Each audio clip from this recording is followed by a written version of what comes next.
श्री शिवाय नमस्तुभ्यम।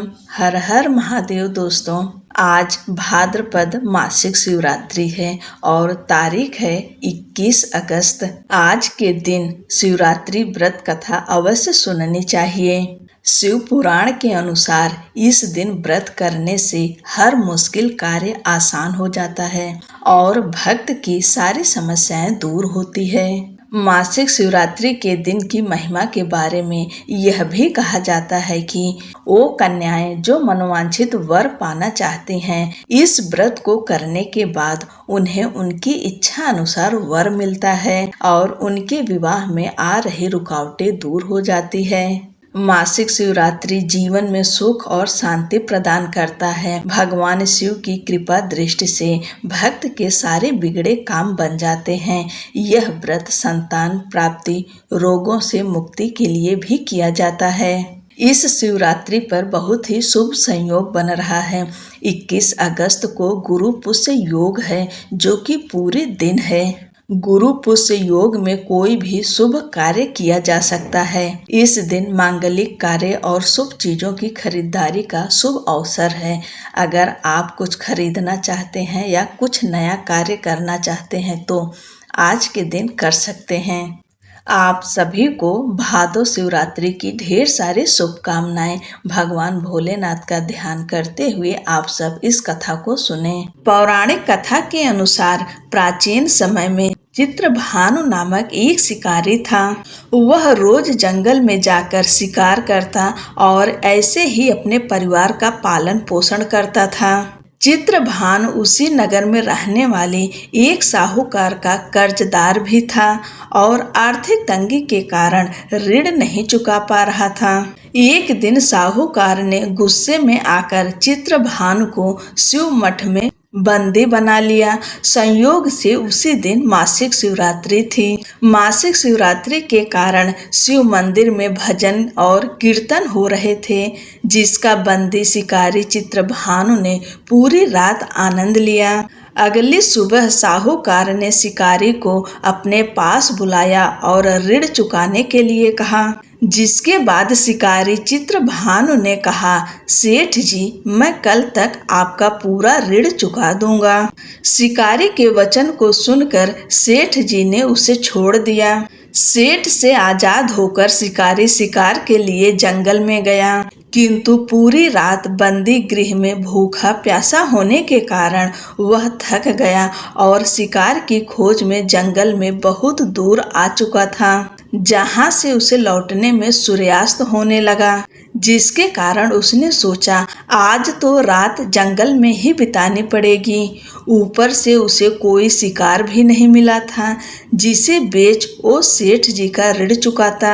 यह सोचते सोचते वह एक तालाब के पास पहुंचा और भरपेट पानी पीकर सुस्ताने के लिए एक बेल के पेड़ पर चढ़ गया, जो उसी तालाब के किनारे पर था। उसी पेड़ के नीचे एक शिवलिंग था, जो पत्तियों से ढके होने के कारण नहीं दिख रहा था। कर्ज चुकाने और परिवार के लिए खाना लाने की चिंता में व्याकुल शिकारी चित्रभानु पेड़ पर बैठे बैठे बेलपत्र को तोड़ तोड़ कर नीचे गिराए जा रहा था। संयोगवश वो सभी बेलपत्र भगवान शिवलिंग पर ही गिर रहे थे। शिकारी चित्रभानु रात्रि से लेकर पूरे दिन भूखा प्यासा था, जिसके कारण उसका मासिक शिवरात्रि का व्रत हो गया था। कुछ समय बाद उस तालाब पर पानी पीने के लिए एक गर्भवती हिरणी आई और पानी पीने लगी।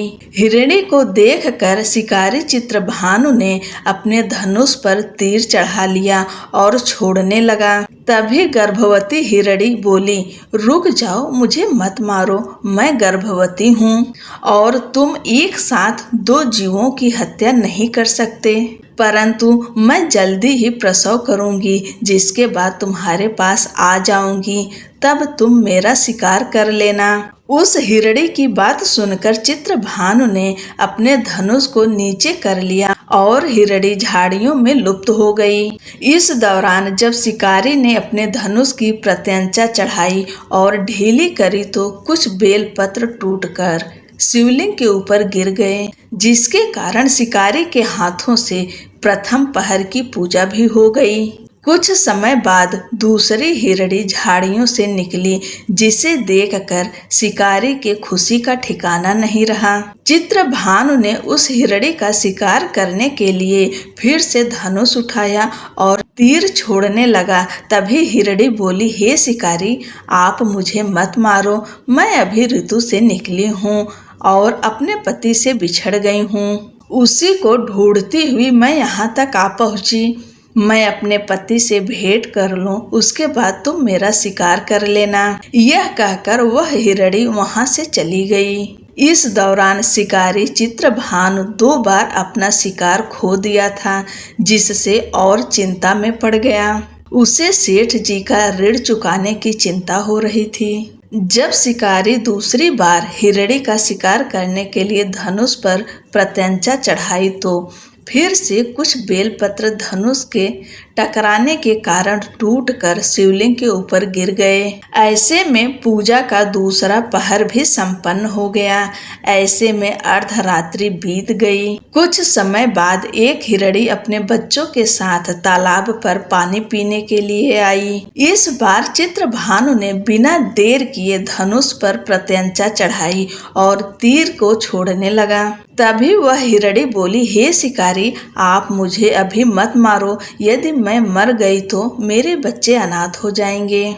मैं इन बच्चों को इनके पिता के पास छोड़ आऊं, जिसके बाद तुम मेरा शिकार कर लेना। उस हिरणी की बात सुनकर शिकारी चित्रभानु जोर से हंसने लगा और कहा, सामने आए शिकार को कैसे छोड़ सकता हूँ? मैं इतना भी मूर्ख नहीं हूँ। 2 बार मैंने अपना शिकारी खो दिया है, अब तीसरी बार नहीं खोना चाहता हूँ। शिकारी की बात सुन हिरणी बोली, हे शिकारी, जिस प्रकार तुम्हें अपने बच्चों की चिंता सता रही है, उसी प्रकार मुझे अपने बच्चों की चिंता हो रही है।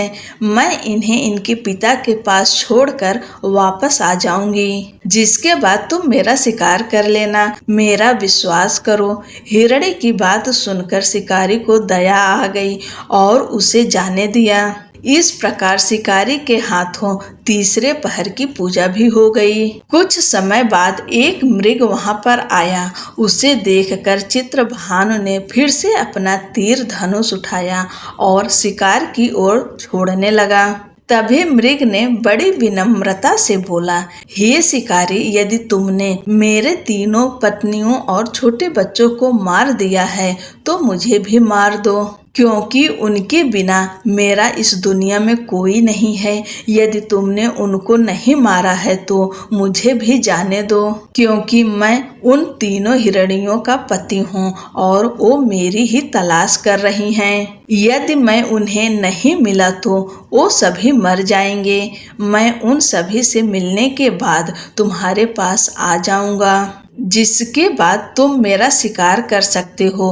उस मृग की बात सुनकर शिकारी को पूरी रात का घटना चक्र समझ आ गया। मृग ने शिकारी से कहा, मेरी 3 पत्नियां जिस प्रकार प्रण करके गई हैं, उसी प्रकार वो वापस आ जाएंगी, क्योंकि वो तीनों अपने वचन की पक्की हैं और यदि मेरी मृत्यु हो गई तो वो तीनों अपने धर्म का पालन नहीं कर पाएंगी। मैं अपने पूरे परिवार के साथ शीघ्र ही तुम्हारे सामने आ जाऊंगा। कृपा करके अभी मुझे जाने दो।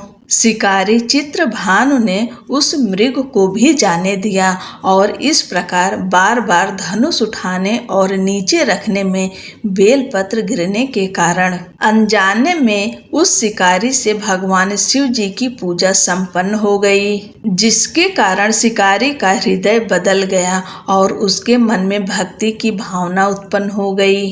कुछ समय बाद मृग अपने पूरे परिवार अर्थात 3 हिरणी और बच्चों के साथ उस शिकारी के पास आ गया और कहा कि हम अपनी प्रतिज्ञा अनुसार यहाँ आ गए हैं। हे शिकारी, आप हमारा शिकार कर सकते हो। जंगल के पशुओं की सच्ची भावना को देखकर शिकारी चित्रभानु का हृदय पूरी तरह पिघल गया और उसी दिन से उसने शिकार करना छोड़ दिया। अगले दिन वो नगर लौटा, किसी और से उधार लेकर सेठ जी का ऋण चुका दिया और स्वयं मेहनत मजदूरी करने लगा। किंतु जंगली पशुओं की ऐसी सत्यता, सात्विकता एवं सामूहिक प्रेम भावना देखकर शिकारी को बड़ी ग्लानि हुई। उसके नेत्रों से आंसुओं की झड़ी लग गई। उस मृग परिवार को न मारकर शिकारी ने अपने कठोर हृदय को जीव हिंसा से हटा सदा के लिए कोमल एवं दयालु बना लिया।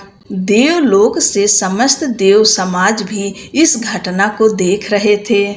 उसके ऐसा करने पर भगवान शंकर ने प्रसन्न होकर तत्काल उसे अपने दिव्य स्वरूप का दर्शन दिए तथा उसे सुख समृद्धि का वरदान देकर गुह नाम प्रदान किए। यही वह गुह था जिसके साथ भगवान श्री राम ने मित्रता की थी। ओम नमः पार्वती पतये, हर हर महादेव। बोलो भोलेनाथ की जय, माता पार्वती की जय।